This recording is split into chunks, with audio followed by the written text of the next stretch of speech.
Ça t'est sûrement arrivé de te demander pourquoi tu ressens de la douleur, pourquoi telle chose t'arrive, c'est incompris, on ne comprend pas pourquoi parfois certaines choses nous arrivent et on peut se sentir vraiment frustré. Et personnellement, dans mon processus de guérison, de reconnexion à mon corps, il y a toujours cette douleur-là qui était là à l'intérieur de moi. Un profond sentiment de compression dans ma poitrine, dans mon cœur, très creux à l'intérieur de moi jusqu'à mon âme. Puis cette douleur-là qui m'a suivie toute ma vie m'a beaucoup enseigné à travers le temps, au fur et à mesure que je reconnectais à mon corps sensible, à me remettre à sentir à l'intérieur de moi cette loi qui est au milieu de tout, qui est au milieu de la vie, qui est au milieu de toute notre connexion à notre énergie sexuelle. C'est la loi du karma, qui est essentiellement la loi de cause à effet. Et si je traduis ça, ça veut dire tout ce que l'on sème, on va le récolter. Et ça, c'est extrêmement profond et on vit beaucoup dans un monde d'ignorance, d'insouciance, c'est-à-dire je peux faire ce que je veux, comme je veux, quand je veux, ou whatever, et même d'avoir multiples partenaires, d'avoir tout un monde d'actions où est-ce qu'on vit comme s'il n'y avait pas de conséquences. Et le plus grand mensonge et tout ce qu'on nous enseigne, c'est comme si on peut vraiment aller dans nos actions, dans nos pensées, tout ce qu'on fait d'une façon comme s'il n'y avait jamais, jamais, jamais ces conséquences. Or, à chaque fois que tu as mal à l'intérieur de toi, à chaque fois que tu sens une pression, à chaque fois que tu sens un inconfort, à chaque fois qu'il y a vraiment une congestion à l'intérieur de toi, que tu ne vois pas clair, que tu te demandes pourquoi tu reçois toutes ces choses qui se passent dans ta vie, à un moment donné, ça vaut la peine de se déposer, de dire « mais comment la vie fonctionne? Pourquoi je me sens comme je me sens? Pourquoi j'ai aussi mal? » Et quand on investigue un peu plus à l'intérieur de soi, c'est vraiment important de voir comment justement cette loi-là fonctionne à l'intérieur de soi. Donc, pour toute pensée qu'on a, chaque pensée est une énergie. Pour chaque action que je vais faire, peu importe qu'elle soit très grossière ou qu'elle soit bien subtile, pour toute parole que je vais avoir, il y a des conséquences. Ça crée quelque chose, ça génère quelque chose. Donc, essentiellement, ce que je suis en train de dire, c'est que chacune de tout ce que j'ai, parole, pensée, action, etc., tout ça, c'est de l'énergie. Donc, j'investis de l'énergie. Et si la loi de cause à effet, c'est que pour chaque action, il y a une conséquence, donc il y a toujours quelque chose qui va revenir vers moi conséquemment à l'action, à la pensée ou à la parole que j'ai eue. Alors, ça, c'est fondamental et ça vaut la peine de juste s'arrêter un instant et de dire « Wow, attends, si la vie fonctionne sur cette loi-là profonde et que c'est inexorable, inébranlable et que ce n'est pas une question de discuter si c'est vrai ou pas vrai, que tout est basé à partir de cette polarité-là, ça vaut la peine de se déposer un moment et de se dire « Wow, attends, d'où j'initie mes actions, d'où j'initie mes pensées, comment mes actions peuvent être plus alignées et comment vraiment prendre soin de ce karma-là que je porte. » Et l'existence, c'est un cycle continu de karma, de la loi de cause à effet. Et ça, si je l'amène à un niveau plus concret, ça veut dire que vous avez probablement remarqué dans votre vie qu'il y a des patterns, même de mère en fille, des patterns dans le type de sexualité qu'on va avoir, des patterns dans le type de partenaire que les femmes de notre lignée ou de votre lignée vont avoir, des patterns dans les types d'emplois qu'on recherche, des patterns dans les skills qu'on peut avoir, des patterns qui reviennent toujours ou même dans les maladies qu'on va revoir de génération en génération. Donc, il y a des patterns. Des patterns, ça veut dire qu'il y a vraiment un schéma qui revient, comme une roue qui tourne, quelque chose, une information, un contexte, des circonstances qui reviennent et qui reviennent. Et ça peut être à toute petite échelle, mais ça peut être à plus grande échelle. Et pourquoi la vie ferait en sorte qu'il y aurait toujours cette même réalité qui revient? Pourquoi il y a toujours ce même pattern qui revient? Pourquoi dans nos vies, on va prendre l'exemple des relations avec les hommes, et tout ça peut se trouver dans notre corps, peut se trouver à différents niveaux de l'échelle de l'existence, mais si on le prend par exemple, toujours cette même conflit ou cette même réalité ou ce même blocage qui apparaît dans nos relations. Par exemple, une relation où est-ce que peur de l'abandon, une relation, tel type de sexualité m'amène souvent à une tension sexuelle où est-ce que finalement ça finit par un blocage, ça me ramène à une vulnérabilité, ça me ramène à un espace où est-ce que ça ne marche plus et finalement il y a quelque chose qui s'arrête et donc je laisse cette relation et finalement je repars, j'essaie de retrouver une autre personne, mais je vais forcément attirer quelqu'un qui va avoir cette même type de tension sexuelle, ou cette même type de besoin, ou cette complémentarité-là, juste sous une autre forme. Mais à quelque part, l'essence de ce pattern ou de ce blocage-là ou de cette réalité-là va revenir, peu importe dans quelle forme, juste différemment, mais la même chose va se représenter et se représenter et se représenter encore. Donc, qu'est-ce qui fait qu'un pattern revient et quand est-ce qu'un pattern s'arrête? Et la vie, elle est vraiment faite pour qu'on puisse voir à l'intérieur du pattern qu'est-ce qui cause ce pattern-là. Et tant aussi longtemps qu'on n'amène pas la conscience à un niveau plus profond de la source de ce qui initie ce pattern-là. Pourquoi je me retrouve tout le temps dans les mêmes situations? Pourquoi je revis toujours les mêmes choses? Pourquoi je suis toujours en train de faire la même expérience à l'intérieur de moi, de crise de panique, d'angoisse? Pourquoi je me retrouve toujours devant, dans mes relations, dans mes emplois, dans mon intimité, dans les réactions de mon corps, toujours devant ces mêmes choses qui reviennent? Donc, si on se dépose moindrement, ce que l'on sème, on le récolte, ça veut dire que le corps nous renvoie toujours cette même réalité-là. Donc, il y a un message qui est envoyé. Il y a un message que la vie nous envoie, c'est que j'ai besoin de découvrir à la source qu'est-ce qui se trouve dans le pattern qui revient tout le temps. J'ai besoin d'aller prendre mon attention, ma conscience pour aller plus profondément à la source de ce qui génère et active ce pattern-là. Et ça invite à aller beaucoup plus profondément parce que quand on parle de cause à effet, pour chacune des actions qui sont causées, il y a un effet conséquent. C'est pas juste je prends un verre d'eau, je lâche, évidemment ça se casse. C'est beaucoup, beaucoup plus profond, c'est beaucoup plus nuancé et c'est surtout toujours en lien avec notre énergie sexuelle. Et notre énergie sexuelle, c'est pas juste la sexualité à niveau très primal de base. La sexualité, c'est le mouvement de l'énergie. Comment je génère mon énergie? De quelle façon je vais créer une polarité avec le mouvement de mon énergie? Et mon énergie, ça peut être canalisé de plusieurs façons. Donc, il y a les actions visibles, forcément, de toute évidence, mais il y a les actions aussi qui sont beaucoup plus subtiles. Donc, je peux simplement être dans un espace, être dans un endroit et avoir une intention extrêmement puissante à l'intérieur de moi de vouloir que quelque chose se passe. Évidemment, je vais réprimer, ça sera une énergie qui va être intériorisée, mais mon intention, mon énergie sexuelle, ma conscience veut quelque chose. Donc, ça, c'est une forme d'action de mon énergie sexuelle. C'est-à-dire aussi toutes mes pensées, c'est-à-dire je vais parler à quelqu'un, mais derrière, mes pensées veulent autre chose, mes pensées disent autre chose, mes pensées vont vers quelque chose d'autre de ce qui est présenté. Donc, c'est tout un schéma. Quand je parle de ce qui cause va amener un effet, la cause, c'est vraiment quelque chose qui est initié beaucoup plus grand dans le schéma de notre action, de notre énergie sexuelle que ce qu'on peut imaginer juste par le sexe de façon de base. Non, l'énergie sexuelle a un champ d'action et d'intervention beaucoup plus grand que ce qu'on peut l'imaginer. Notre énergie sexuelle passe à travers nos pensées. Notre énergie sexuelle passe à travers tout ce qu'on cherche à vouloir qui se manifeste, qui se passe à chaque fois que j'ai une intention, quelque chose qui est à l'intérieur de moi. C'est mon énergie sexuelle qui cherche à le mettre en mouvement.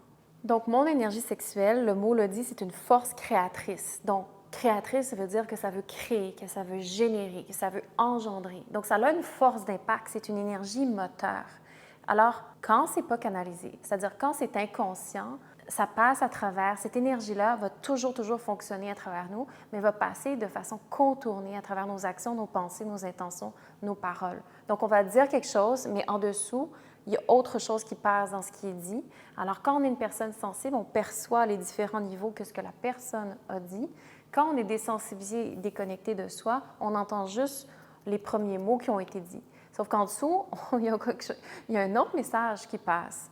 Donc, c'est important de voir que quand on est déconnecté ou qu'on n'est pas conscient de ce qu'on veut dans cette vie ou l'énergie sexuelle, comment elle opère, alors tout passe par en arrière. Versus quand c'est conscient, quand j'apprends à reconnecter à moi, quand j'apprends à reconnecter à qui je suis, etc., de ce que je vais parler un peu par après, alors cette énergie sexuelle-là peut être canalisée de façon consciente. Ça veut dire je prends conscience de ce que je veux générer dans cette vie, de ce que je veux créer. Donc, c'est énorme ce qui se passe et qui on est en tant que personne quand je suis consciente de qui je suis, consciente de ce qui veut se passer à travers moi, de pourquoi je suis là, c'est quoi ma mission de vie, versus quand je ne suis pas du tout intéressée à découvrir les profondeurs de qui je suis et je laisse la vie et les choses passer derrière moi et toutes ces actions-là de mon énergie sexuelle fonctionner par en arrière. Et là, j'accumule du karma. J'accumule du karma parce que mes actions sont inconscientes. Et toute ma vie, personnellement, moi, j'ai accumulé tellement de karma, tellement d'actions. Et là, je parle de moi, mais on s'entend, c'est tout le monde. C'est-à-dire, toutes mes actions étaient basées sur quelque chose que je désire profondément, au plus profond de qui je suis, mais je ne connais rien de ces désirs-là fondamentaux, c'est-à-dire je ne connais rien de tout ce qui appelle en moi. C'est juste des actions qui sont un peu guidées vers quelque chose qui m'habite, mais dont je n'ai pas de relation consciente. Donc, je me retrouvais toujours à avoir des actions, à me retrouver dans des espaces, à me retrouver avec des gens sans comprendre profondément pourquoi je fais ces choix-là, pourquoi je suis avec cette personne, pourquoi c'est vers ça que je suis allée, pourquoi mes choix ont été orientés de cette façon-là. Donc, c'est très profond. Quand on parle de la loi du karma, de la loi de cause à effet, ça nous amène nécessairement à notre énergie sexuelle. Et quand on parle d'énergie sexuelle, ça nous amène nécessairement à découvrir on est qui au plus profond de notre humanité. Et je peux vous le dire, à chaque fois que quelqu'un arrive, et ça a été mon cas, c'est le cas de toutes les femmes en fait, que je côtoie, quand on n'est pas conscient de notre énergie sexuelle et de ce qu'on a fait avec notre énergie sexuelle aussi dans le passé, alors il y a énormément de confusion. On peut se sentir vraiment perdu, on peut sentir qu'on est overwhelmed, qu'on est vraiment dépassé par tout ce qu'on ressent à l'intérieur. Ça veut dire qu'on fait des actions, mais tout veut aller dans un autre sens. On veut quelque chose, mais ça tire aussi dans un autre sens. On veut plein de choses à la fois. On ne sait pas trop on est qui. On voudrait tout garder en place, différentes portes et opportunités dans notre vie pour être sûr qu'on ne veut rien perdre parce que ce n'est pas clair comment on veut canaliser les choses. Ça nous amène à être très dispersés, ça nous amène à être profondément confuse avec qu'est-ce qu'on ressent véritablement. Puis des fois, on va s'accrocher à des niveaux de surface de ce qu'on veut, mais ce n'est pas vraiment ce qu'on veut. Et puis, donc, on se trouve, parce qu'il y a beaucoup de dépendance, notre énergie est profondément drainée parce qu'on est plus en train de se retrouver dans des espaces de statu quo avec des personnes qui compensent un peu dans notre vie plutôt qu'être réellement en train d'avancer ce chemin de notre vie et avoir des relations conscientes, des contrats conscients qui nous ramènent à qui on est et qui nous ramènent à notre désir et qu'est-ce qu'on cherche à manifester dans notre vie. Et cet éparpillement-là qu'on ressent ne fait que accumuler les blocages et nourrir les blocages qui sont là à l'intérieur plutôt que d'apprendre à relâcher tout ça, d'apprendre à relâcher les nœuds qui sont à la source de ce qui crée ces tensions-là, de ce qui crée ces actions-là, cet éparpillement-là, cette perte d'énergie-là. Donc, la chose la plus précieuse à vraiment découvrir, qui est encore pour moi, c'est un enseignement, c'est mon attention, c'est un peu comme ma monnaie énergétique. Alors, où est-ce que je vais mettre mon attention? C'est là où je vais donner mon pouvoir. Donc, si ce que l'on sème, on le récolte, alors ce qu'on veut semer, on veut commencer à en prendre de plus en plus conscience. Donc, où est-ce que je vais mettre mon attention? Où est-ce que mon attention, elle est vraiment investie? Et c'est vraiment important parce que souvent, on ne se rend pas compte à quel point notre attention, elle est éparpillée et notre attention est vraiment en train de nourrir certaines choses. Donc, je peux, par exemple, être absorbée par une personne dans mon environnement, dans mon entourage, elle prend toute mon attention. Donc, cette personne absorbe mon énergie et moi, j'accepte de donner mon énergie à cette personne-là. Ou ça peut être les médias sociaux, je scroll, je scroll, je scroll. Et donc, le fil d'actualité, le paradigme intelligent va donc tout le temps ramener ce type d'information dans mon fil d'actualité, ce qui fait que je vais développer une relation magnétisée sur ce type de contenu, ce type de personnage. Je vais toujours être en fait prise avec cette relation-là, cette polarité de où est-ce que je donne mon attention, toujours sur cette même chose, sur ces mêmes événements ou cette même personne. Donc, je vais finir par être absorbée. Mon pouvoir, c'est mon attention, il va être dilapidé dans cette chose-là dans laquelle je donne mon attention perpétuellement. Donc, où je donne mon attention, c'est là où je cultive mon pouvoir. Alors, conséquemment, c'est important de comprendre comment notre attention a un pouvoir ultime sur ce que je génère comme énergie sexuelle et où je mets mon énergie sexuelle. Donc, je vais apprendre à revenir à l'intérieur de moi, ressentir ce que je veux, ressentir je suis qui, ressentir dans mon corps tout ce qui m'habite pour savoir ensuite comment je mets mon énergie et mon attention à l'extérieur dans ma vie, pour savoir où est-ce que je mets mon attention va me servir. Et si je suis prise dans mon attention avec des gens, des choses, des situations, je veux revenir à l'intérieur de moi et dire mais pourquoi? Pourquoi je suis autant captivée par cette personne, pourquoi je suis autant magnétisée par telle chose, pourquoi tout ça m'absorbe et prend mon attention et prend mon énergie. Et c'est là que ça devient intéressant parce que peut-être qu'il y a une raison profondément intelligente pourquoi mon attention va sur telle chose ou telle personne. Des fois, ça peut être quand on est connecté à soi, quand on est connecté à son corps et qu'on veut découvrir pourquoi on se sent comme on se sent et pourquoi, par exemple, telle personne prend notre attention. Des fois, ça devient une école, ça devient l'étude de comprendre pourquoi je suis autant, par exemple, absorbée envers une personne, pourquoi je suis autant, exemple, jalouse d'une personne, pourquoi elle prend autant tout ce que j'ai de plus précieux à l'intérieur de moi. Donc, parfois, il y a un enseignement qui veut être donné et là, ça peut être intéressant de dire, OK, mais cette personne-là, je suis jalouse, par exemple, parce qu'elle représente telle chose et cette telle chose, moi, je ne la développe pas à l'intérieur de moi. Ou moi, je ne capitalise pas sur ces différentes facettes que j'ai à l'intérieur de moi. Donc, des fois, c'est des signaux d'alarme pour savoir comment mieux revenir à l'intérieur de soi et découvrir c'est quoi la polarité que la personne ou certaines circonstances vont nous amener à découvrir. Mais quand on n'est pas ancré à l'intérieur de soi, que notre attention ne part pas d'abord d'une prise de conscience de qui on est, ce qui se passe, c'est que notre attention, elle est donnée, perdue et absorbée dans le reste de ce qui se trouve autour de nous. Donc, essentiellement, on donne son pouvoir. Et ça, forcément, ça a un coût. Ça a un prix à l'intérieur qu'on a à payer, c'est-à-dire énergétiquement, je m'affaiblis et je laisse mon pouvoir être dilapidé vers l'extérieur. Donc, quand je sais et je prends conscience que mon attention est donnée à l'extérieur pour volontairement étudier et apprendre quelque chose, c'est parce que je suis d'abord enracinée dans qui je suis et je sais quand me retirer et je sais quand me rétracter et c'est parce que j'ai d'abord une fondation consciente à moi, je suis capable de sentir ce qui se passe à l'intérieur de moi et c'est pour ça qu'après, je peux aller naviguer mon attention dans mon extérieur parce que ça part d'un ressenti d'abord de qui je suis à l'intérieur de moi et je peux revenir et réclamer mon attention quand je sens que j'ai l'information que j'ai besoin d'avoir parce que je sais ramener cette attention-là ou cette information-là pour mieux me comprendre, pour mieux me connaître moi. Mais c'est là où chaque personne, on arrête notre processus, c'est qu'on se perd, on se fait absorber et on se demande après pourquoi on est drainé, pourquoi on n'a plus d'énergie, pourquoi tout est à plat, pourquoi on est démotivé. C'est qu'on s'est perdu, notre attention est toujours donnée dans le pouvoir des autorités externes, dans l'attention des autres, dans celle qui absorbe, etc., etc. Donc la conscience, elle change tout dans le processus. C'est-à-dire quand je fais le choix de mettre mon attention sur telle chose, alors je suis consciente des effets que je veux récolter. Si je mets mon attention sur quelque chose en ne sachant pas pourquoi et je fais juste répondre, réagir à quelque chose, donc mon attention va à quelque chose mais je n'ai pas conscience ou je ne suis pas conséquente à pourquoi tout ça se passe, alors ça va devenir une conséquence. Donc je suis inconsciente des conséquences qui vont revenir à moi et nourrir davantage les tensions, les blocages, le karma essentiellement qui se trouve à l'intérieur de moi. Donc c'est pour ça que la loi de cause à effet, c'est une loi qui est infaillible. Et la seule chose qui fait que ça penche, soit que je nourris le karma ou soit que je relaxe et j'apprends et je libère le karma, ça veut dire c'est quand je suis consciente versus quand je suis inconsciente. C'est vraiment au cœur de tout ça, ce qui est la clé, c'est est-ce que je suis consciente de moi pour apprendre, utiliser toutes les polarités qui sont là autour de moi et en moi, pour apprendre de moi, pour revenir à découvrir je suis qui, parce qu'au bout du compte, le but, c'est ça.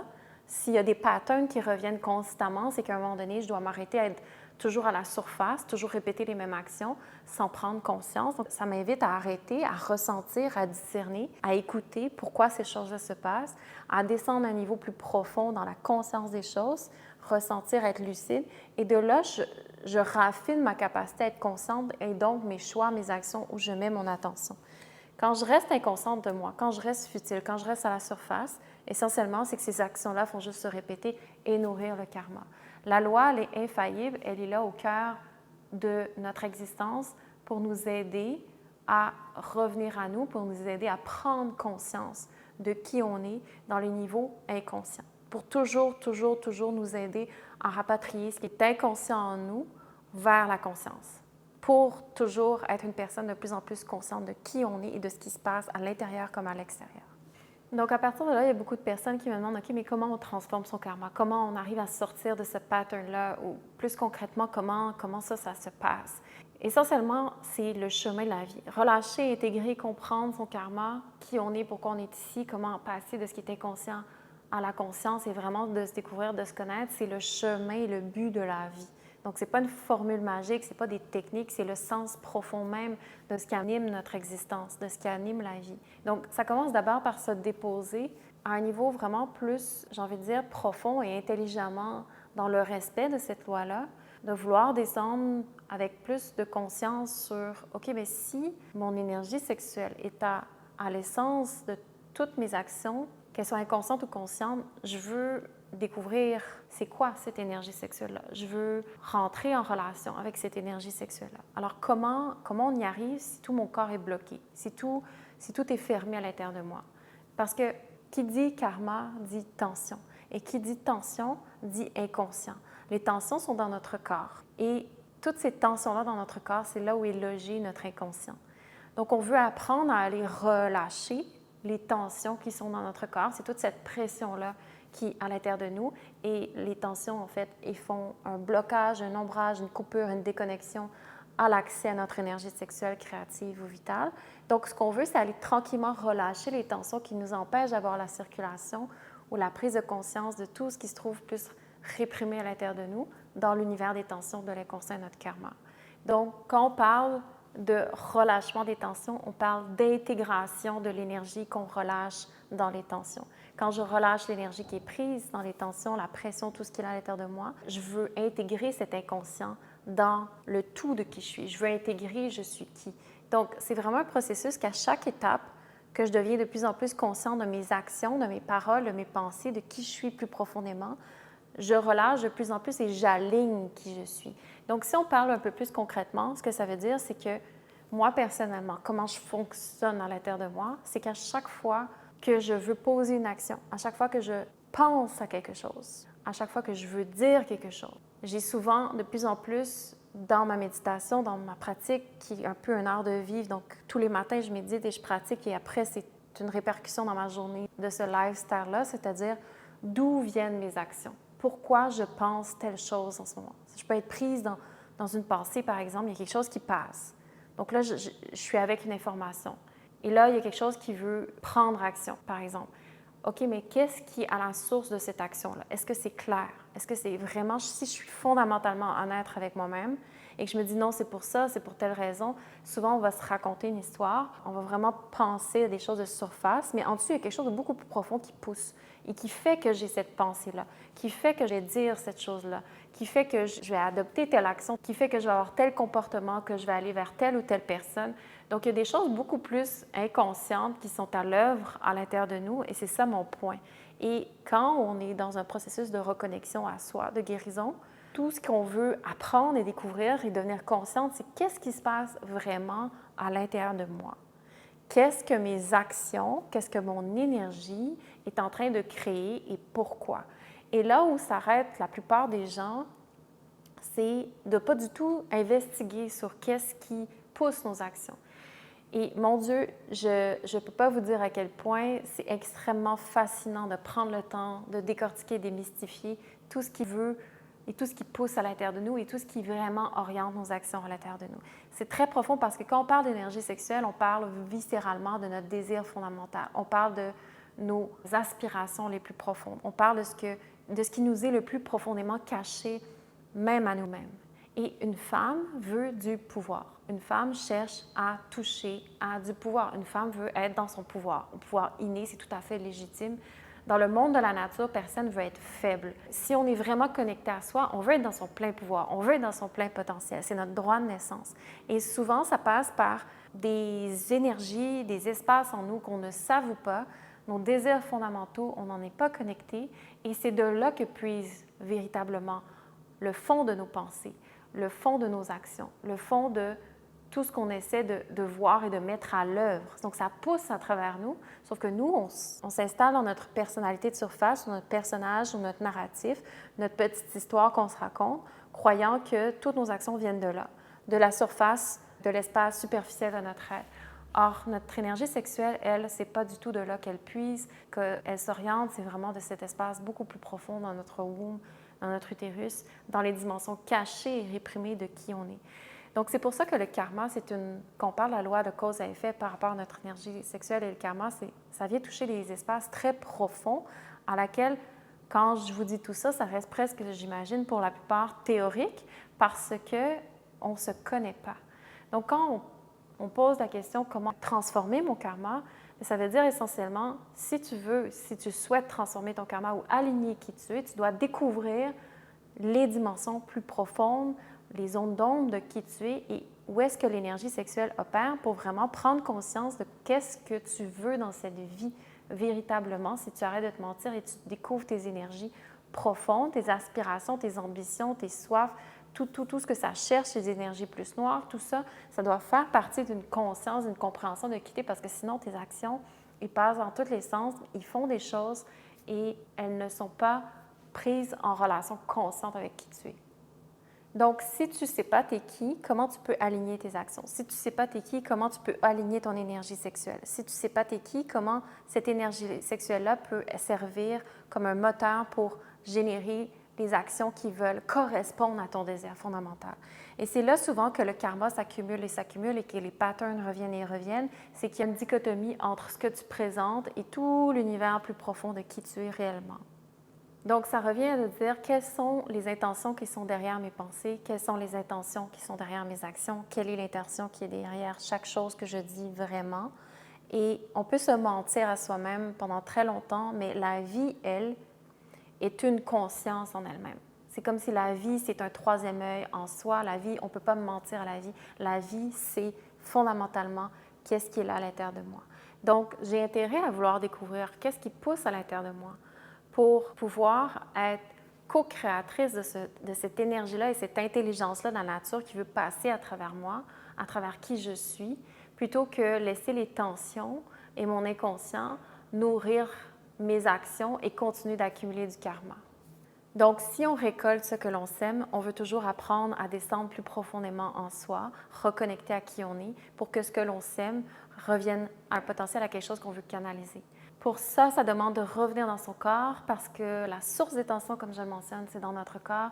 Ça veut dire qu'il y a une façon de relâcher la tension, d'intégrer l'inconscient à la conscience. C'est une approche qui demande de respecter l'intelligence du corps, qui demande de respecter l'ouverture progressive du corps, qui demande de respecter comment on ancre le système nerveux, qui demande de respecter comment on apprend à relaxer consciemment au cœur de la réalité, au cœur des différents blocages qui se trouvent à l'intérieur de nous. Ça demande de vraiment respecter beaucoup de choses. On ne peut pas bypasser. Le karma, c'est vraiment une loi infaillible et toute technique et toute wishful thinking, n'importe quoi qu'on essaie de faire pour relâcher tout ça qui bypasse cette loi fondamentale-là ne fonctionne pas.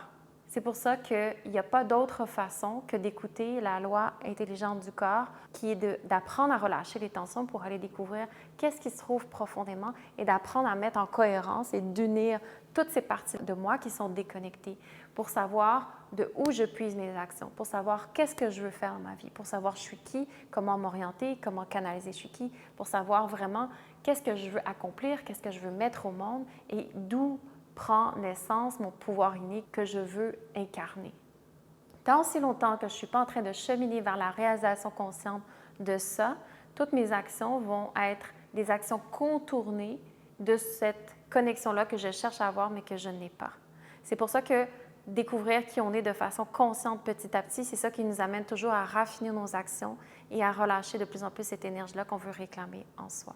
Si c'est quelque chose qui te parle, la pratique Origin Yoga de façon très, très, très concrète et accessible permet de libérer les blocages, permet de relâcher toutes ces tensions-là. On part des tensions de surface, de périphérie du corps pour apprendre doucement, doucement, doucement à aller vers les tensions plus profondes intergénérationnelles qui habitent notre corps, qui habitent qui on est.